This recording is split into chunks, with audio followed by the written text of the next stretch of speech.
Muito bem, meus irmãos queridos, vamos dar início a esse tempo de adoração, de aprendizado da Palavra de Deus, lendo com prazer, com exultação, a Santa Palavra do nosso Deus, no livro ou na carta de Paulo aos Colossenses, carta de Paulo aos Colossenses, capítulo 1, versos 13 ao 23.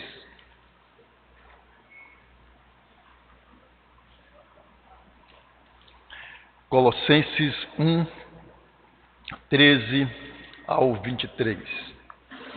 Nós faremos uma leitura responsiva destes versículos. A excelência da pessoa e da obra de Cristo. Ele nos libertou do poder das trevas e nos transportou para o reino do seu Filho amado.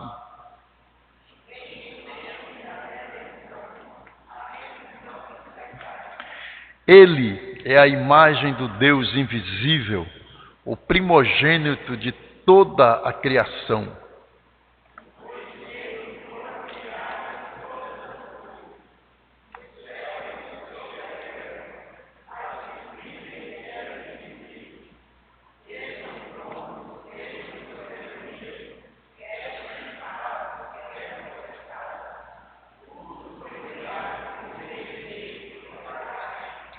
Ele é antes de todas as coisas, nele tudo subsiste.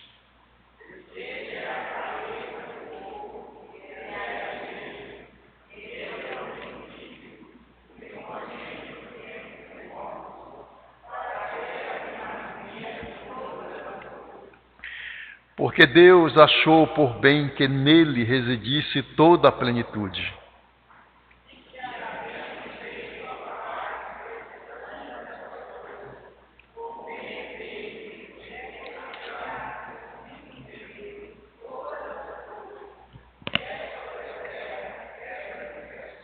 E vocês que no passado eram estranhos e inimigos no entendimento pelas obras más que praticavam,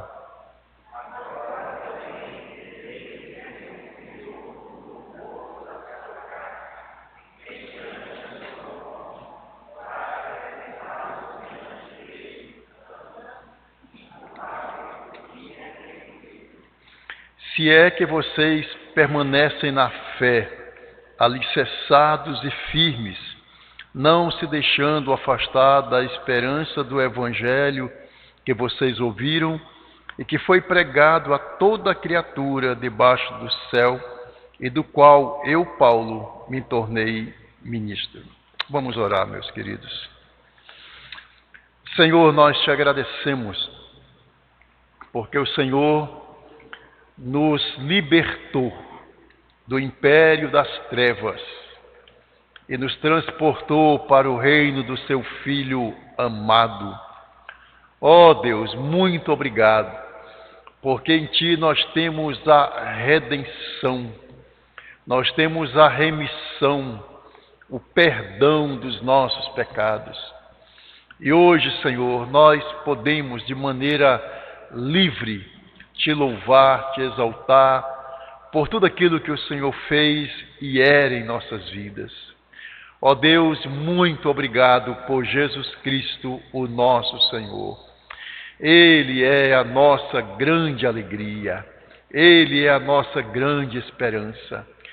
Mas dá, Senhor, que possamos levar essa alegria, esta esperança a outros, tantos que não conhecem o Senhor como Senhor e Salvador de suas vidas.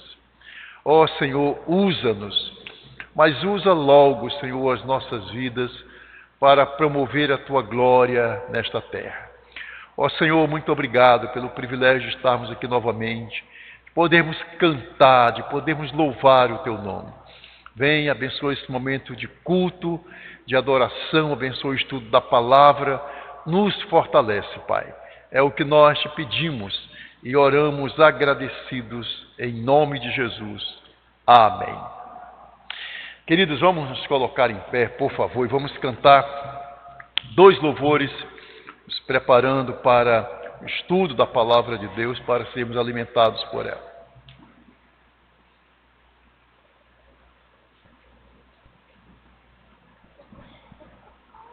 Vamos dar início ao momento de louvor cantando A Começar em Mim.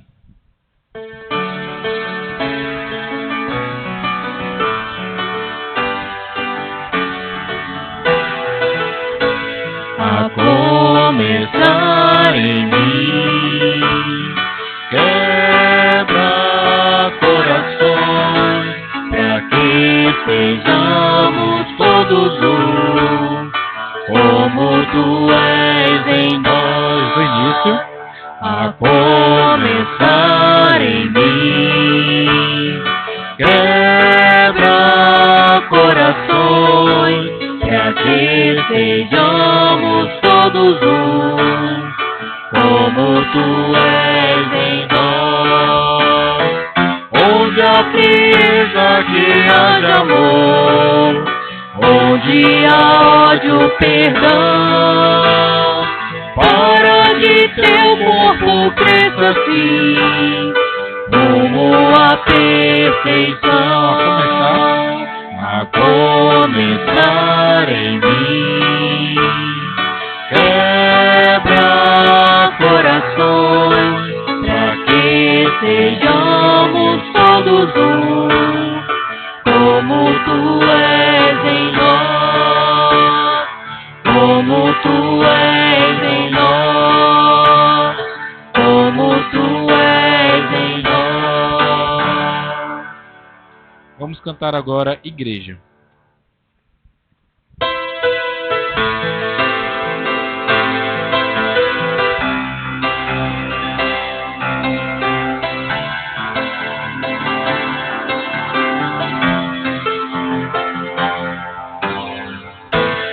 Onde estão os pescadores, os cativos a buscar, a servir e a cuidar? Onde estão os lavradores, com sementes a lançar, regam vida ao caminhar? Onde estão os chamados a fora anunciar, humildes mas prontos a avançar? Somos nós, igreja, um corpo em serviço e amor, a casa do Espírito, vosso Senhor, o braço estendido do Pai que nós vivo está. Somos nós, a noiva que vive a palavra pregar, proclamar o reino até Cristo voltar, e até que Ele venha por Ele resistirá. Somos nós, somos nós. Oh, oh, oh, oh, oh.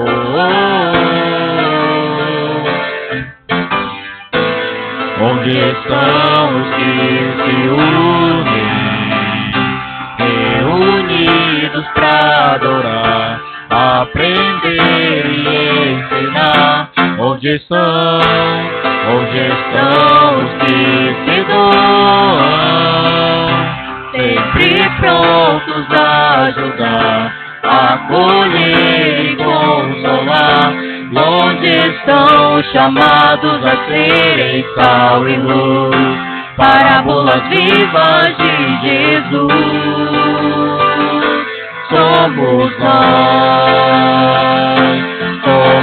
nós, igreja, um corpo em serviço e amor, a casa do Espírito, voz do Senhor, o braço estendido do Pai que em nós vivo está.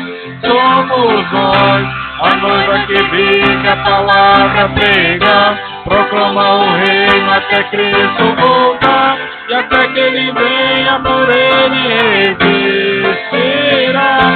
Somos nós, gloriosa igreja, eleita geração, sacerdócio real e santa nação, somos povo de Deus pelo mundo anunciar as grandezas daquele que um dia nos chamou e das trevas à luz nos resgatou para sempre ao seu santo nome glorificar.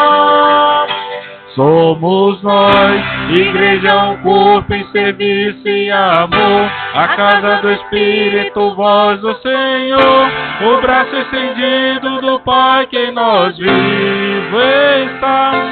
Somos nós, a noiva que vive a palavra pregar, proclama o reino até Cristo voltar, e até que ele venha por ele redimirá. Somos nós, somos nós. Oh,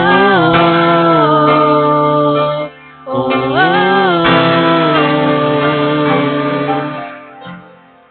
A igreja pode se assentar?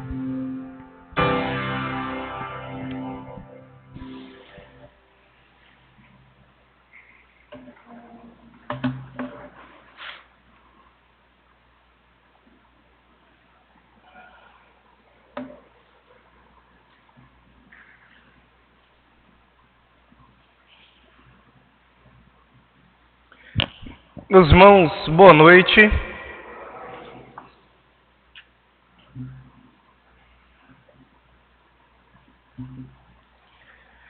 Amados, vamos retornar aos nossos estudos sobre igreja,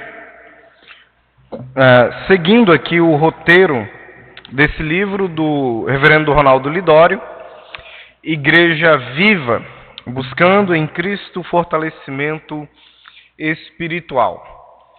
E nessa noite nós vamos encerrar aquilo que seria o terceiro capítulo desse livro, chegando aí já à metade dos nossos estudos sobre a Igreja Viva.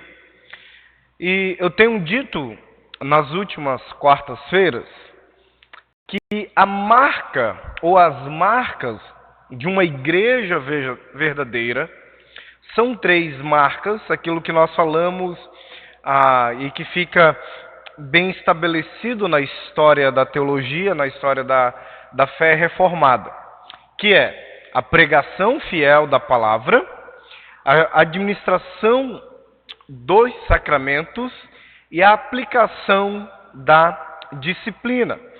Todos esses três elementos, eles têm a sua centralidade em Jesus Cristo.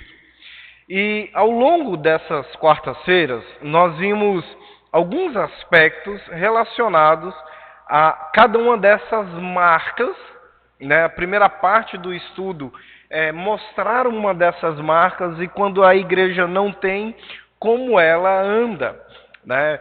Por exemplo, falamos lá sobre os sacramentos. Quando uma igreja tem uma visão errada dos sacramentos, quando ela atribui a esses elementos da ceia ou ao elemento da água do batismo um poder que a Bíblia não atribui. Uma vez que você então toma da ceia, você não tem mais nenhum tipo de pecado, você não fica doente, você se torna ali um super crente.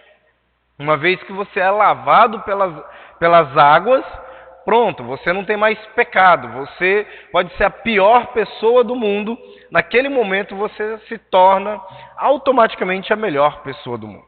Então, em cada uma dessas aulas, ou desses estudos, nós olhamos para isso.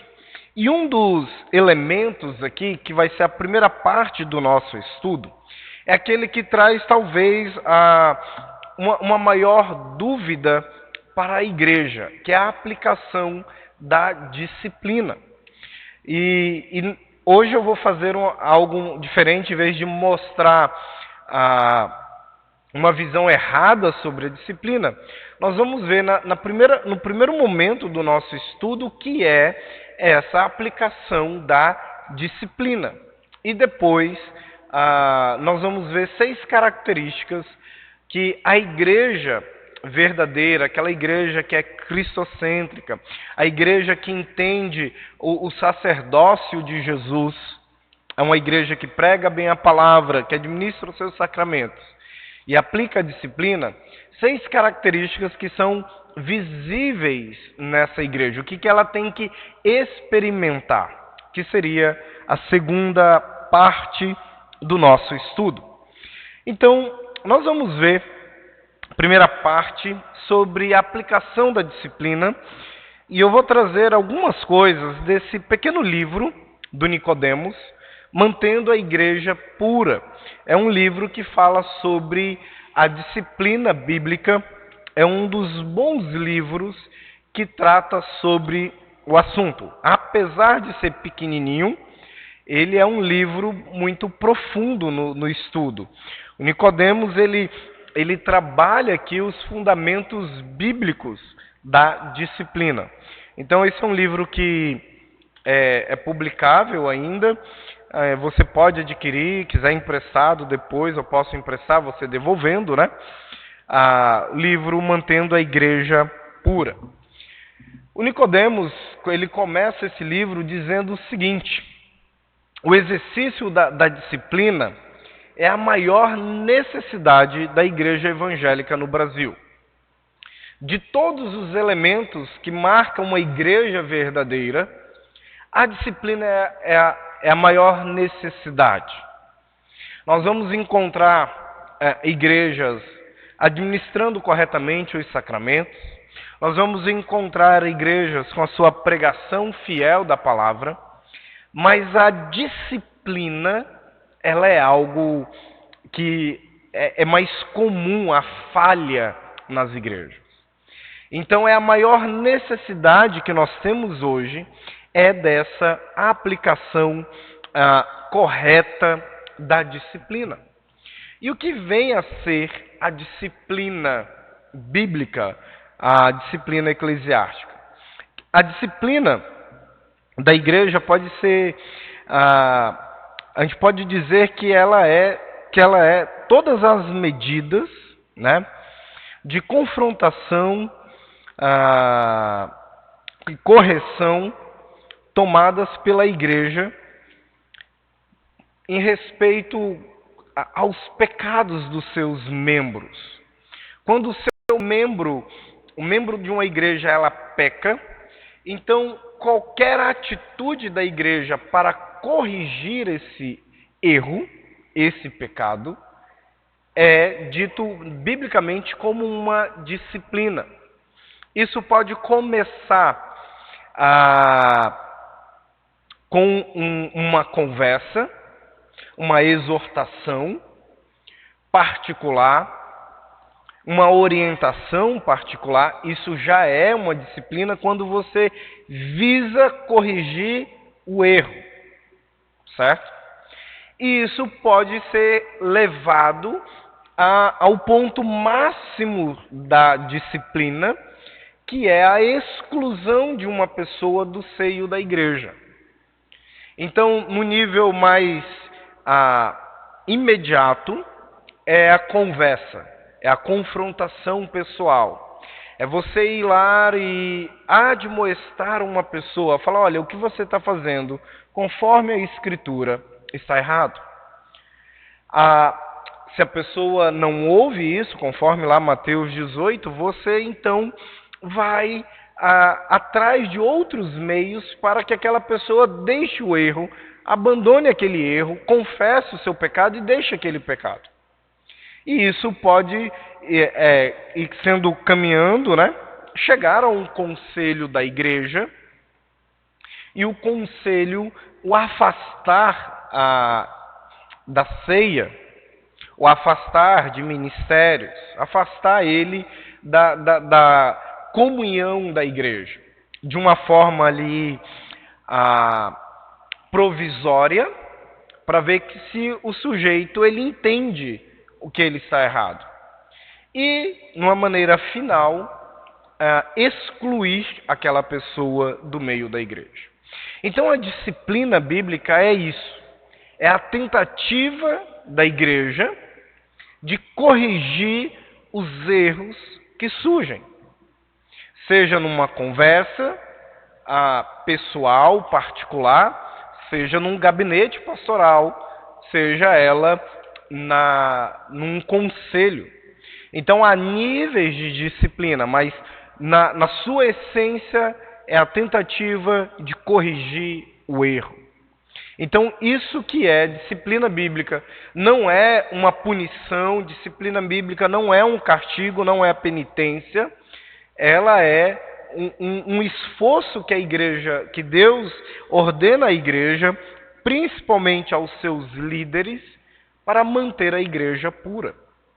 Então, irmãos, pecadores, pecados, escândalos vão surgir em toda e qualquer igreja. Não importa a igreja, vai ter pecadores, e por ter pecadores, nós teremos escândalos, teremos pecados. Nós vamos conviver com isso. Pecados em graus distintos, pecados que são cometidos no particular, que ninguém sabe, ou aqueles que são notórios, públicos. A gravidade de pecados, uma coisa é você falar, outra coisa é você fazer, outra coisa é você espalhar. Então, dependendo da gravidade do pecado, a igreja, e principalmente a sua liderança, ela tenta então corrigir esses erros. Esse processo de correção de erro, nós chamamos de disciplina. Isso é importante porque geralmente nós pensamos disciplina, aquele momento que o pastor vem à frente e comunica que um membro está disciplinado. A gente fala, fulano foi disciplinado. Não. Aquilo ali é uma forma de disciplina. A disciplina, ela pode ser exercida em qualquer momento, mesmo numa conversa. É a tentativa. Então, fechar os olhos, irmãos, para os pecados, para o pecado de uma pessoa, não é amor. Não é amor. Eu falo, olha, eu amo meu irmão, então eu vou ficar calado porque ele está fazendo algo errado. Eu estou vendo algo errado e por amor ao meu irmão eu não vou chamar a atenção. Por quê? Eu posso envergonhá-lo. Eu posso trazer um momento ali meio constrangedor, meu irmão pode entender errado, então eu vou optar pelo silêncio. Eu vou ficar em silêncio. Eu vou até orar pelo meu irmão, mas eu vou ficar calado. Isso não é amor. Não é amor. Isso é ódio. Porque você odeia tanto o seu irmão que você prefere que ele permaneça no erro, que ele se afunde cada vez mais e mais no pecado. Então, tirar a disciplina da igreja, tratar a igreja como todo mundo é pleno, que todo mundo aqui não comete pecado, fingir que isso não existe, é uma expressão de ódio à igreja. Uma palavra que está na moda, né? É um discurso de ódio. Agora, corrigir o erro, chegar, exortar, biblicamente, pastoralmente, mesmo que às vezes a gente seja duro nas palavras, é demonstrar amor, o amor verdadeiro do Senhor. Nós vamos ler um texto daqui a pouco, e isso vai ficar bem claro nesse texto. Mas o fundamento da disciplina é o amor. Então, a disciplina ela visa edificar o povo de Deus, corrigir escândalos, erros e faltas, promover a honra de Deus, a glória do nosso Senhor Jesus Cristo e promover o bem do faltoso, do culpado. O objetivo é esse. O objetivo não é envergonhar ninguém. O objetivo não é trazer um peso a alguém. Não. O objetivo final é expressar esse amor para corrigir um erro, promover a glória de Deus. Porque os escândalos vêm. E o que mata a igreja não são seus escândalos. O que mata a igreja é como ela lida com seus escândalos. O que mata a igreja é isso. Uma igreja evangélica grande, muito grande no Brasil, chamada Bola de Neve, ela tem enfrentado um fechamento sistemático de suas igrejas, dos seus templos. Porque o seu maior líder caiu e a igreja escondeu o pecado. Eles tentaram abafar o pecado. E agora isso está vindo à tona e cada vez mais a rede social indo. O que essa igreja, de fato, a neve está sendo derretida, né? Estamos falando que está virando uma bolinha de gude em vez de uma bola de neve. Porque a igreja, em vez de lidar com os seus pecados, ela esconde os seus pecados. Isso acontece na vida das pessoas. Se você esconde os seus pecados, você vai morrer. Mas se você lida com os seus pecados, mesmo que seja um processo doloroso, você tem vida. A igreja não morre pelos escândalos que surge. Ela morre pela maneira que lida com seus escândalos.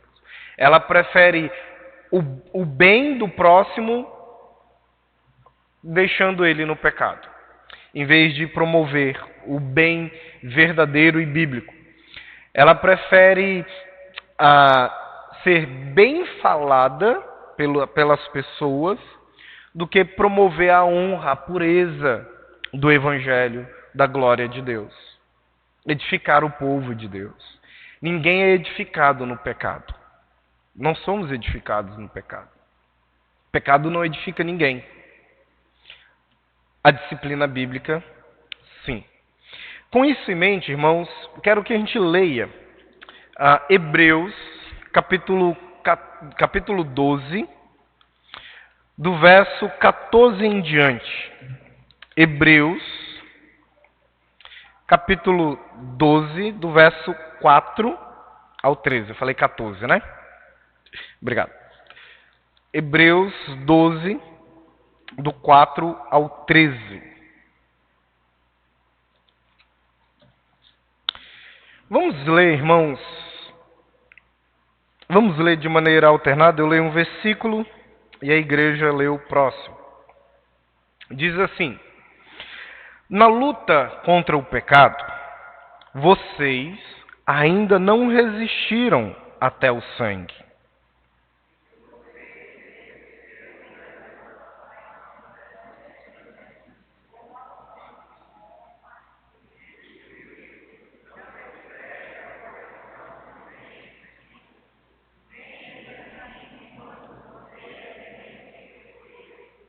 Porque o Senhor corrige a quem ama e castiga todo filho a quem aceita.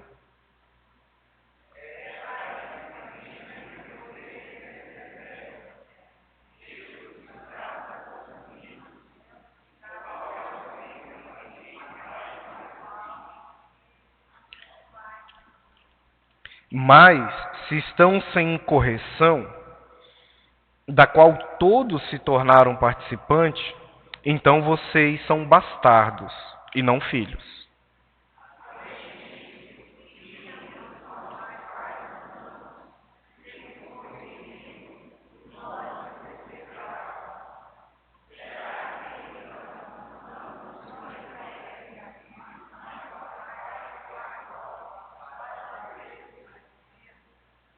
Pois eles...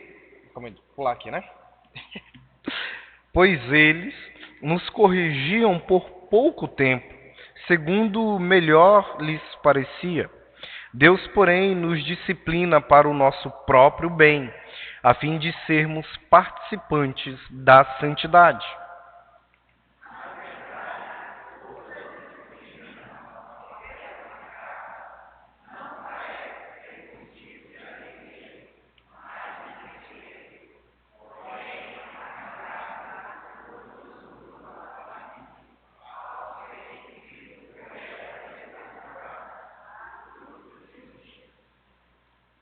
Por isso, levantem as mãos cansadas e fortaleçam os joelhos vacilantes.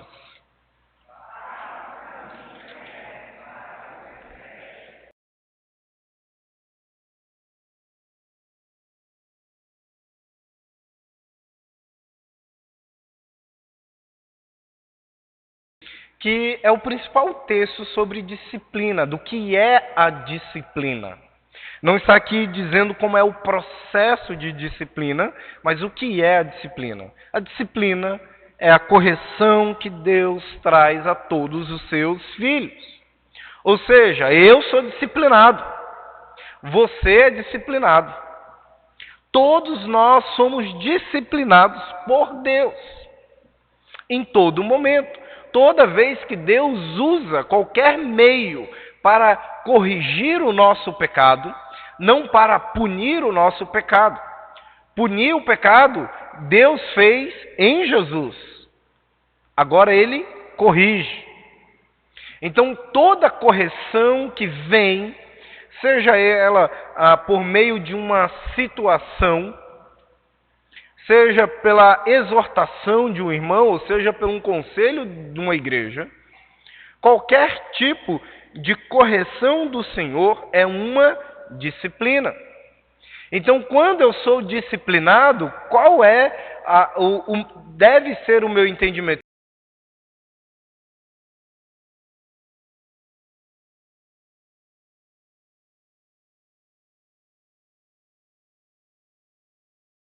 Que eu veja alguns erros e que eu possa andar nesses caminhos retos, que eu possa encontrar cura.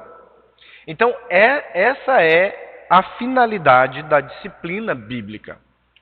A disciplina eclesiástica, ela tem esse fundamento. É o meio que Deus deu à igreja para corrigir os seus erros.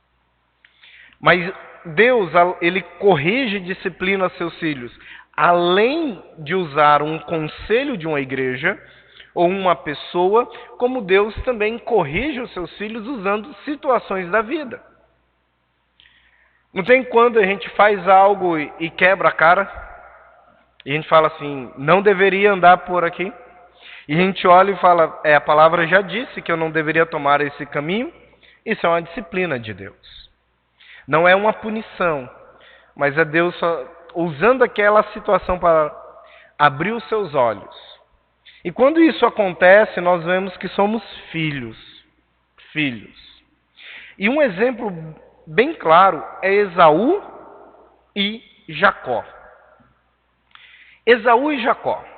Quem é melhor dos dois? Quem é melhor?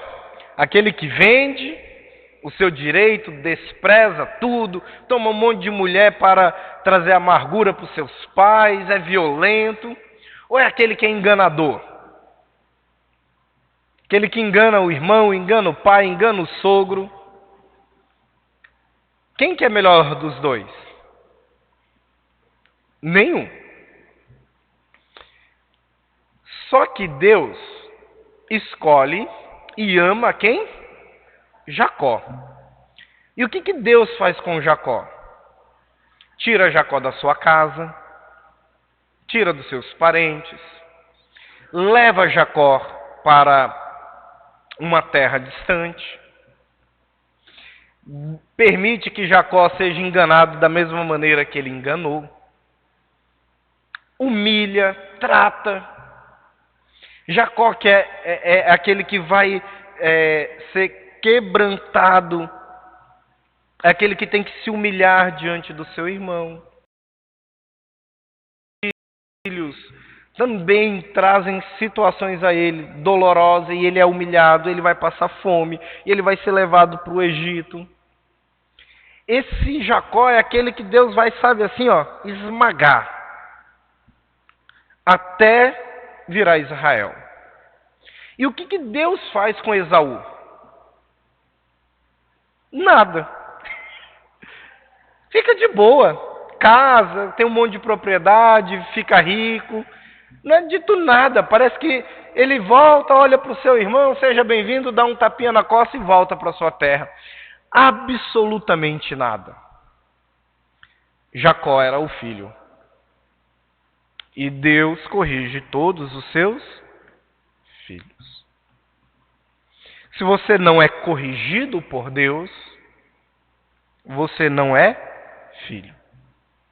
Meu irmão, você tem que ter uma disciplina no seu currículo. Tem que ter passado por uma disciplina. Não é possível ter um crente que não foi disciplinado. Tem que ter aquela chamada de orelha, sabe? Aquela conversa, aquela exortação. Tem que ter, irmãos. Não existe aquele que tem a ficha limpa. Não existe isso. Se tem, desconfia. Não existe uma igreja perfeita que escândalos. Aqui na nossa igreja é tudo muito perfeito, não tem nenhum escândalo. Saia correndo dessa igreja. Não é igreja. Igreja é lugar de pecadores. É lugar onde a disciplina precisa ser exercida. Se não há escândalo, é porque não há aplicação da disciplina. Então, entender isso faz parte da marca de uma igreja. Fique mais à vontade num lugar onde você saiba que pecados foram corrigidos. Fala, nossa, mas coisa horrível, né, aconteceu dentro dessa igreja. Mas foi tratado. Essa é uma igreja onde nós ficamos. Uma igreja onde nada é tratado, você corre. Corre. Aquilo não é igreja do Senhor. Então, exercer a disciplina é essa tentativa de consertar, de exortar, de corrigir erros. Certo? Então, aplicação correta faz parte da marca de uma igreja. Se a igreja faz isso, é uma boa igreja. Provavelmente ela vai ter uma boa administração dos sacramentos e ela vai ter uma pregação fiel. Ela não vai passar a mão na cabeça de alguém. Ela não vai parar de denunciar o pecado da sua própria igreja. É lógico, irmãos, que nós fazemos isso. Existe nós temos um código de disciplina, nós temos um manual, temos todo um processo a ser feito dentro da igreja que precisa ser respeitado. Mas quando você ouve a igreja comunicar a disciplina, é apenas a ponta, é o final. Até ali houve todo um processo de admoestação, de uma tentativa de correção.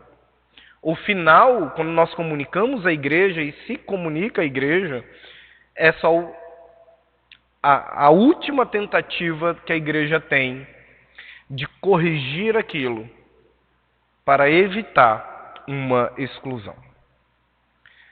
Então, tenha isso como um apreço. Se a minha igreja corrige pecados, louvado seja Deus. Somos filhos, não somos bastardos. E quando a igreja ela faz isso, quando a igreja ela traz essa disciplina, quando a igreja administra bem os seus sacramentos, quando a igreja prega a palavra, ela vive, é nítido essas 6 características: fé, segurança, descanso, amor, adoração e confissão. Essas características são visíveis no meio da igreja. Você consegue olhar e falar, eu consigo ver amor aqui, eu consigo ver confissão, adoração, eu consigo ver descanso, segurança, eu consigo ver fé. Elas fazem parte, né? Elas estão ali alicerçadas. A igreja que tem essa base, que entende que ela deve ser cristocêntrica, ela entende o papel sacerdotal de Jesus Cristo, ela vive dessa maneira. É bem parecido com o último cântico do nosso momento de louvor. Essas palavras estão ali. A igreja ela vive assim. Por isso ela vai ser uma igreja viva. Uma igreja viva. Então, a fé é uma fé em Jesus Cristo. Vamos ler rapidamente esses 3 textos do Evangelho de João. João 2:11, 4:39 e João 8:30. Vamos juntos? João 2:11. Assim, em Caná da Galileia, Jesus deu início aos seus sinais. Ele manifestou sua glória e os seus discípulos creram nele. João 4:39. Muitos samaritanos daquela cidade creram em Jesus por causa do testemunho da mulher que tinha dito: ele me disse tudo o que eu já fiz. E João 8:30. Quando Jesus disse isso, muitos creram nele. A fé é algo visível na igreja, mas não é uma fé em milagres. Não é uma fé em vai dar tudo certo que nós pensamos. Não é esse tipo de fé. Mas a fé de crer em Jesus. Essa fé precisa ser evidente na igreja. E quando a igreja prega a palavra, ouvindo isso, eles vão o quê? Crer em Jesus. Quando nós olhamos para uma disciplina bíblica, nós vamos crer em Jesus. Quando nós manifestamos o sacramento do batismo, da Santa Ceia, as pessoas creem em Jesus. A fé é em Jesus. Isso deve ser evidente. Isso deve mover a igreja. A gente deve olhar para as nossas crianças, não que elas tenham uma boa educação na igreja, não que elas cresçam aqui.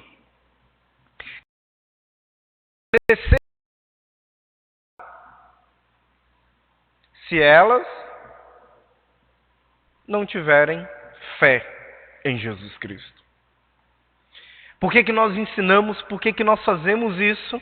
Para que as pessoas creem em quem? Em Jesus. Se não crê em Jesus, não adianta de nada. É por isso que nós investimos numa educação cristã, para que elas creiam em Cristo. É por isso que nós investimos nos adolescentes, para que eles creiam em Cristo, nos jovens, nas mulheres, nos homens, para que creiam em Cristo Jesus. Não para ter bons eventos, não para ter um ambiente legal, agradável, boas programações, saudáveis. Não, não. Se a gente se perder nisso, irmãos, vamos ser um clube, não uma igreja. Então, quando nós começamos a ver a fé em Jesus, que a pessoa fala, eu creio em Jesus, eu professo Jesus, então é sinal que a igreja ela está viva. É sinal que nós entendemos quem é o nosso sumo sacerdote. Qual é a centralidade da igreja? Essa é uma evidência. A segunda evidência é a segurança. Isso às vezes a gente esquece, pensa que não é importante, mas a segurança, ela deve ser algo visível também. Vamos ler Salmo 27, verso 1 e o verso de número 3. Vamos juntos. O Senhor é a minha luz e a minha salvação. De quem terei medo? O Senhor é a fortaleza da minha vida. A quem temerei? Quando os malfeitores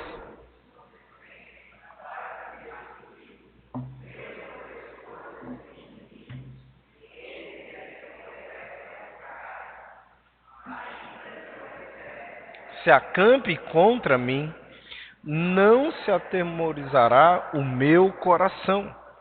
E se estourar contra mim a guerra, ainda assim terei confiança. Nós vamos entender, irmãos, que Davi, ele está se referindo aqui ao Senhor Jesus Cristo. Ele é a nossa confiança, a nossa fortaleza. Então, ter uma igreja viva, cristocêntrica, é ter uma igreja o quê? Segura. Uma igreja sem medo.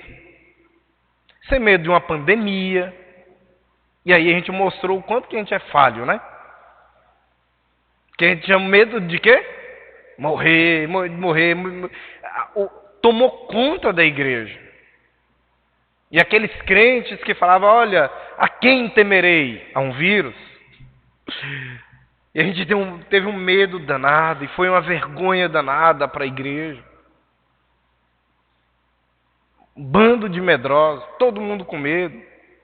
E crises e crises. E aí a gente percebe o quanto a gente está distante da fé em Jesus Cristo.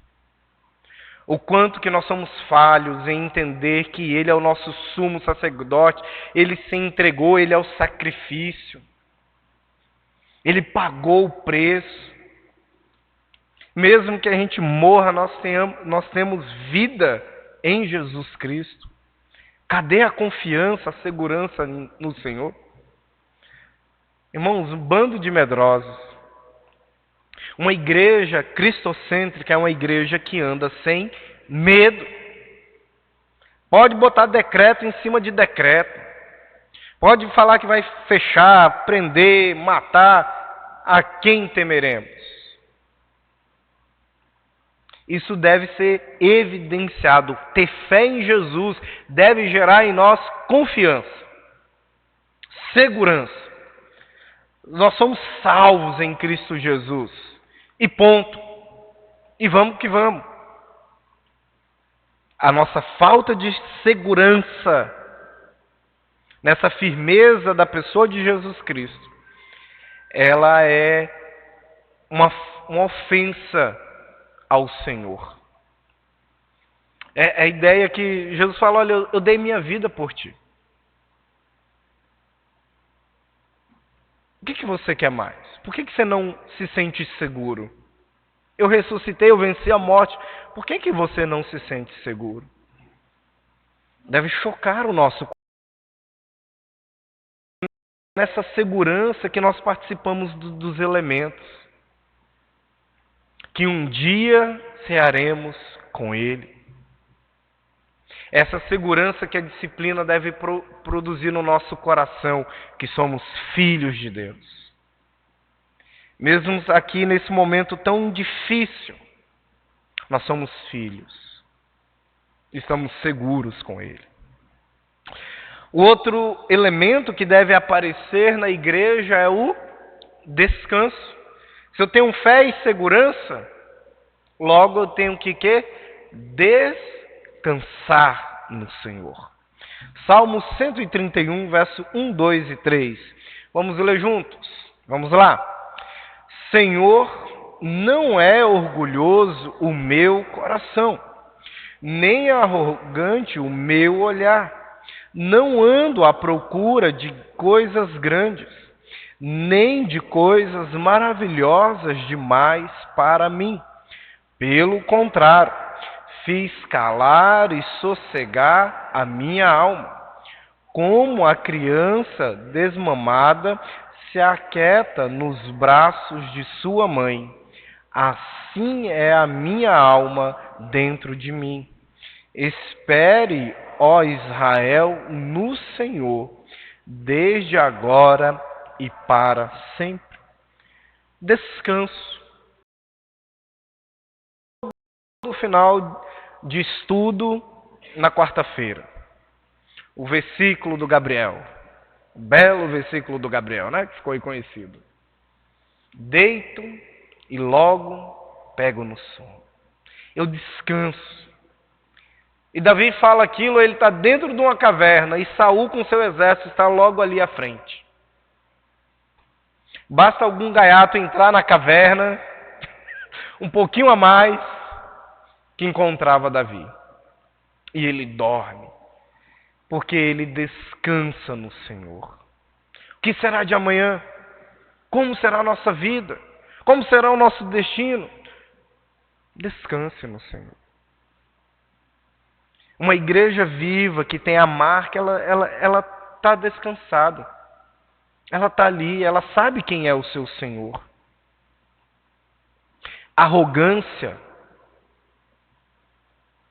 orgulho, no Salmo 131, não é aquela ideia de eu me achar demais. Não, mas é a ideia daquela pessoa que não descansa no Senhor. Se você não consegue dormir à noite, se você não consegue descansar e confiar no Senhor, é porque o seu coração está cheio de orgulho. E aí você precisa do quê? Da disciplina do Senhor.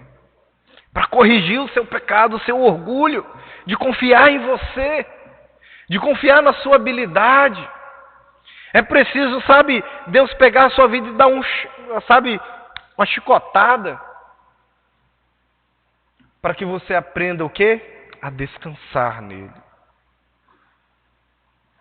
Você precisa de palavra fiel, que diga isso ao seu coração dia após dia. Não é estresse no final. No final é o seu orgulho, é a sua arrogância que te impede de descansar no Senhor. A outra marca é o amor. O amor, ela faz parte da igreja, irmãos. Ela faz parte da igreja. Efésios 1, 4 e 5, vamos ler juntos? Vamos lá. Antes da fundação do mundo, Deus nos escolheu nele para sermos santos e irrepreensíveis diante dele em amor. Nos predestinou para ele, para sermos adotados como seus Jesus Cristo, segundo o propósito da sua vontade. Romanos 8:39, vamos lá. Nem a altura, nem a profundidade, nem qualquer outra criatura poderá nos separar do amor de Deus que está em Cristo Jesus, nosso Senhor. Não está projetado? João 3,16, vamos lá? 1, 2, 3 e...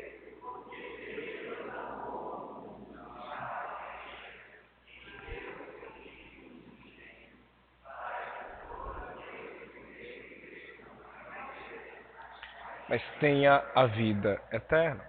Meus irmãos, a igreja ela é alicerçada no amor de Deus. Ela vive pelo amor, ela é resgatada no amor, ela é predestinada em amor, para serem filhos. Então a correção, evidência do amor. E esse amor ele deve ser também manifestado. E manifestar o amor na vida dos irmãos não é bater no ombro e dizer, tá tudo bem, eu te amo, que lindo. Vire para a pessoa do seu lado e diga, eu te amo. Não é apenas isso. Amar é pagar o preço. É pagar o preço. É ter coragem de se humilhar, de se sujeitar, de consolar, confrontar, de caminhar junto, de ter paciência. Se nada nos separa do amor de Deus, porque algumas coisas têm que nos separar da comunhão com os irmãos. Tenha paciência. Espere mais um pouco, ore mais um pouco. Faz parte da igreja. Uma igreja viva é uma igreja que ama. Mas que ama principalmente o seu Senhor e é baseado nesse amor de Deus que ela manifesta o seu amor um pelo outro. Também é uma igreja que adora. Vamos ler Salmo 150. Vamos ler todo o Salmo 150. Vamos juntos. Aleluia! Louvem a Deus no seu santuário. Louvem a Deus no firmamento, obra do seu poder. Louvem-no pelos seus poderosos feitos. Louvem-no segundo a sua imensa grandeza. Louvem-no ao som da trombeta. Louvem-no com harpas e liras. Louvem-no com tamborins e danças. Louvem-no com instrumentos de cordas e com flautas. Louvem-no com símbolos sonoros.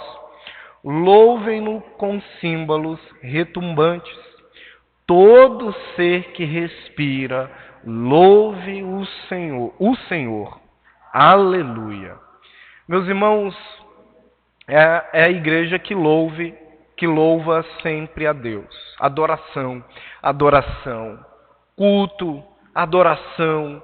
E se faz ali de todos os meios para adorar. Adora o Senhor. O culto é precioso. O culto é para louvar ao Senhor. Por isso, sabe, a gente tem essa alegria de estar aqui, de erguer as vozes, de cantar, de ouvir, de ter comunhão, de fazer retiro, de ter programação, porque a gente gosta de quê? De louvar ao Senhor. Faz parte, é uma evidência que a igreja está viva. Muitos gostam de louvores. É diferente de louvar a Deus. Louvar a Deus envolve todo o nosso culto. Mas muitos gostam de louvores. E pensa que reduz a adoração a Deus a louvores.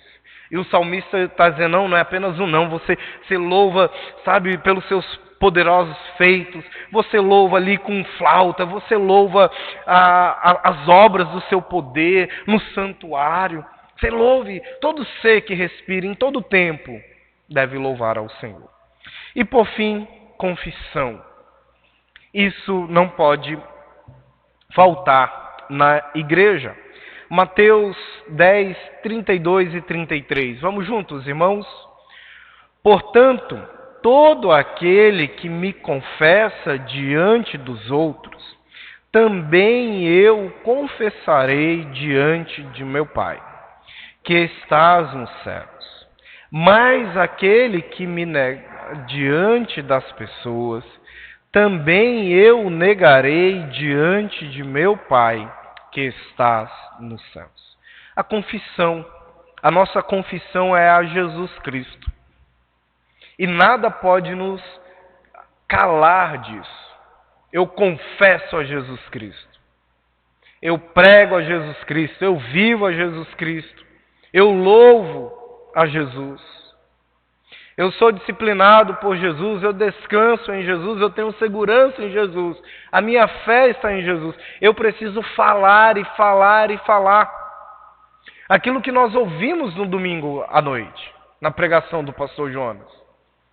Eu preciso proclamar o Senhor. A igreja não pode ficar calada.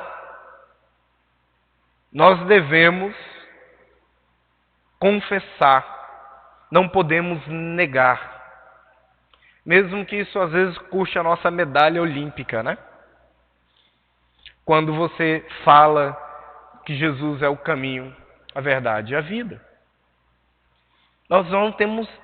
A gente não pode ficar calado.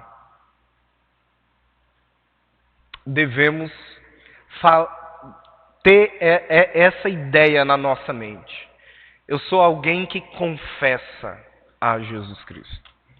Então, irmãos, essas são as marcas da igreja verdadeira. Pregação, sacramento, disciplina, são alicerces, são os pilares. E aí nós olhamos para a vida, para uma igreja cristocêntrica, uma igreja que entende o papel sacerdotal de Jesus. E ela vive, ela manifesta no seu dia fé, segurança, descanso, amor, adoração e confissão. Meus irmãos, nós vivemos uma igreja assim. E devemos aproveitar e lutar para que a nossa igreja permaneça assim. É uma luta constante. É isso que o diabo quer tirar da centralidade, da essência da igreja.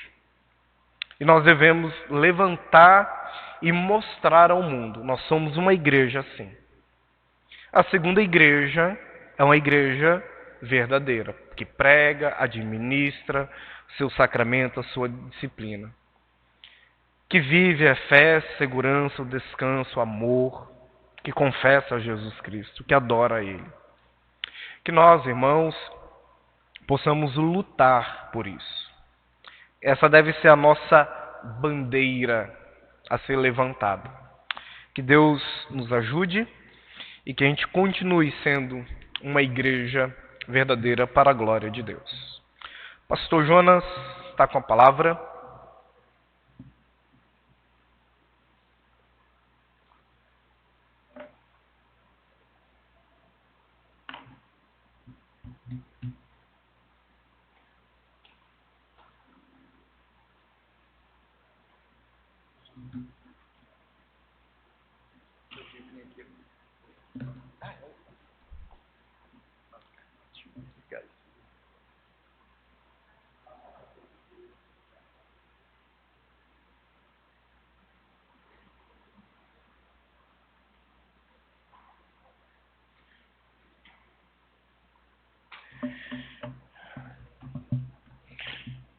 Meus queridos irmãos, antes de citarmos o versículo do Gabriel, cadê sua amada esposa? Onde ela anda? Dormindo. Dormiu cedo hoje, né? Muito bem, queridos irmãos, próximo sábado, a partir das 17 horas, lá na primeira igreja, nós teremos mais uma versão da Missofeira, que já é realizada há muitos anos. A Missofeira tem um propósito muito nobre, de ajudar missionários, evangelistas, pastores. Tudo que se arrecada ali é dividido e mandado, eles escolhem alguns previamente para abençoar essas pessoas. Então a SAF coordena essa feira, levam tudo lá, coisas boas para se comer também, para se comprar tanta coisa lá. Então, na primeira igreja, sábado, a partir das 17 horas, nós teremos a Missofeira. Então, chegue cedo e aproveite da boa comunhão cristã.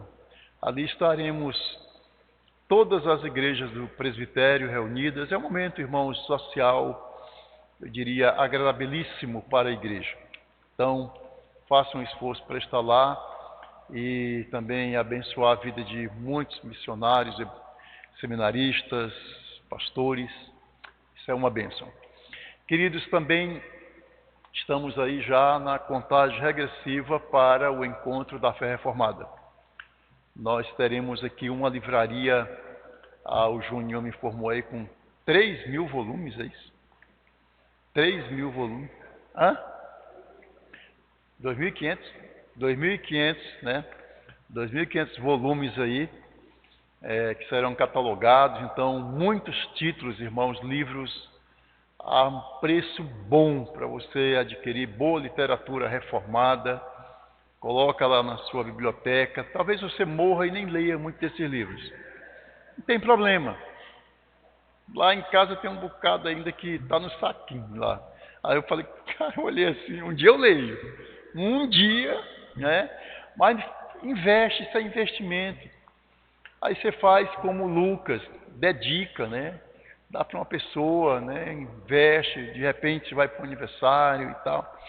Mas aproveite a oportunidade para participar da Fé Reformada. Já tem quantos inscritos, pastor? Já tem por aí? Já tem mais ou menos? Não, né? A Luciana não me passou ainda o relatório hoje. Mas, irmãos, não deixem de participar. Isso é um momento muito importante. Só de antemão, depois eu vou falar isso no domingo à noite. Eu não vou estar todos os dias na Fé Reformada, aliás, vou estar uma noite só. Nós temos um compromisso muito importante lá em Fortaleza. Nós iremos participar, eu, a Beth e a Jess, iremos participar dos 92 anos da minha mãe. Então, esse mês de agosto é um mês assim bem... Nós vamos celebrar também os 80 anos da Dona Daci aqui. E depois a gente viaja para Fortaleza. E na abertura da Fé Reformada vamos estar aqui, mas naquela madrugada nós iremos para Fortaleza, se Deus quiser, para esse momento. Mas, pastorando estar aqui, a comissão toda, na verdade é um território que pertence não à segunda igreja, e nós estamos, irmãos, nos preparando para receber o encontro da Fé Reformada. Vocês estão vendo essa buraqueira aí, esse queijo suíço que o Xavier está fazendo? Não. Aqui, nossos bancos estão sendo revitalizados aí. A igreja será pintada, aquela coisa lá. Tudo isso aqui vai passar por uma reforma mesmo, pintura. Tem o cupim ali, cadê? Sumiu o cupim que está humilhando o Xavier. Eu acho que ele sumiu ali. Tem um cupim que ele humilha o Xavier e o Joel faz 10 anos. Ele fica lá e o cupim aparece. Viu? Então, nós estamos aí preparando a igreja para receber os nossos visitantes. Até o banheiro dos homens não pode ser usado, está tudo cheio de poeira lá, nem eu fui entrar lá, pelo amor de Deus. Então, já sai espirrando, tá certo? Então, nós estamos preparando recursos, né? Precisamos ter. Não esqueçam da fidelidade ao Senhor. Vamos ficar em pé e vamos recitar o texto do Gabriel. Esse texto está marcado, viu, Gabriel? Não tem jeito. Já não te chamarás de Gabriel Alencar, mas Gabriel Soneca. Então, Salmo 4:8. Em paz me deito e logo pego no sono, porque só tu, Senhor, me fazes repousar seguro. Vamos orar, queridos. Senhor, nós te louvamos pela bênção de ouvirmos a palavra e sabermos que o Senhor cuida da tua igreja, o Senhor cuida dos teus filhos, por meio da disciplina amorosa, firme. Queremos pedir pela igreja do Senhor em toda a face da terra. Pedimos, ó Deus, que tu uses os teus líderes, guardiões do rebanho, para que possam bem cuidar das ovelhas do Senhor, através da disciplina necessária para o crescimento da tua igreja. Oramos, ó Deus, pelo encontro da Fé Reformada, oramos, ó Deus, pelos preletores, a comissão organizadora, os participantes. Também oramos, ó Deus, por todos aqueles que estão enfermos, enlutados. Lembramos, ó Deus, do pastor Heleno, pai, querido irmão, que neste dia sepultou a sua companheira, com quem conviveu por 54 anos, a irmã Nevinha. O Senhor a tomou para si e agora ela já desfruta das delícias eternas na presença do Senhor a quem ela serviu por toda a sua vida. Consola o pastor Heleno, também o pastor Heleno Filho, ali nos Estados Unidos, com a sua família, e todos os familiares, ó Pai, do pastor Heleno. Agora, Senhor, pedimos que o Senhor nos leve em paz para os nossos lares, nos dando uma abençoada noite de descanso. Oramos agradecidos em nome de Jesus. Amém.